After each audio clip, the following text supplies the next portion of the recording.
الحمدللہ رب العالمین والصلاة والسلام علی سید المرسلین اما بعد فاعوذ باللہ من الشیطان الرجیم بسم اللہ الرحمن الرحیم الذی جعل لکم الارض فراشا والسماء بناء وانزل من السماء ماء فاخرج به من الثمرات رزقا لکم فلا تجعلوا للہ اندادا وانتم تعلمون۔ سورہ بقرہ آیت نمبر 22۔ ترجمہ کنز العرفان۔ جس نے تمہارے لیے زمین کو بچھونا اور آسمان کو چھت بنایا اور اس نے آسمان سے پانی اتارا، پھر اس پانی کے ذریعے تمہارے کھانے کے لیے کئی پھل پیدا کیے، تو تم جان بوجھ کر اللہ کے شریک نہ بناؤ۔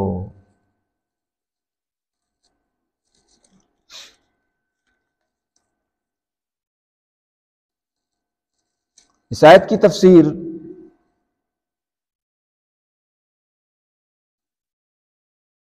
کہ وہی ذات جو وحدہ لا شریک ہے، جس نے اپنے بندوں پر احسان فرمایا ہے، انہیں پیدا فرمایا، عدم سے وجود بخشا، ان پر ظاہری و باطنی نعمتوں کی فراوانی فرمائی، زمین کو ان کے لیے بچھونا بنا دیا، اس میں بلند و بالا پہاڑ نصب فرمائے، آسمان کو چھت بنا دیا، جیسے ایک اور آیت کریمہ میں ہے وَجَعَلْنَا السَّمَاءَ وَسَقْفًا مَحْفُوظًا وَهُمْ من آیاتها معرضون۔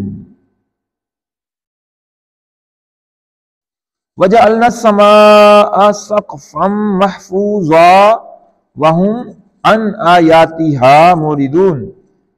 سورہ انبیاء آیت نمبر 32۔ اور بنایا ہم نے آسمان کو ایک چھت جو محفوظ ہے، اور وہ لوگ اس کی نشانیوں سے روگردانی کیے ہوئے ہیں۔ اللہ کی پناہ۔ وانزل من السماء ماء، تفسیر ابن کثیر میں ہے، یہاں اس سے مراد بادل ہیں۔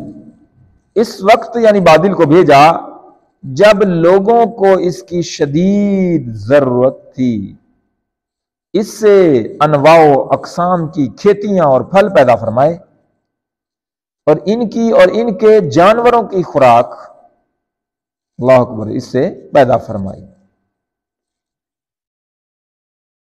اسی کے ساتھ سورۃ صراط الجنان تفسیر، اس کے بھی حوالے سے تفسیر عرض کیے دیتا ہوں۔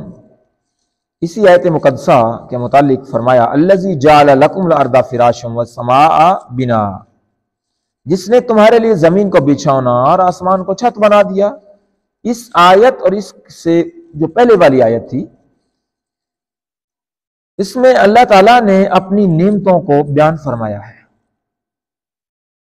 نمبر ایک تو مخلوق کو عدم سے وجود میں لانا، اور نمبر دو آسمان و زمین کو پیدا کرنا، اور آسمان اور زمین سے مخلوق کے رزق کا مہیا فرمانا۔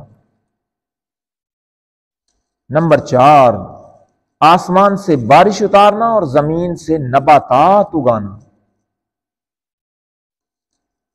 یعنی یوں سمجھیے کہ جب آدمی کی زندگی کا ایک ایک لمحہ اور ایک ایک پل اللہ تعالیٰ کی نعمتوں میں ڈوبا ہوا ہے، تو اس مالک حقیقی کو چھوڑ کر کسی اور کا عبادت گزار بننا کس قدر ناشکری ہے۔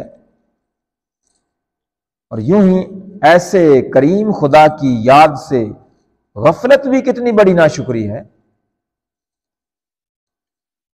تو اس مالک حقیقی کی عبادت کو نہیں چھوڑنا، کسی دوسرے کی عبادت تو کر ہی نہیں سکتے۔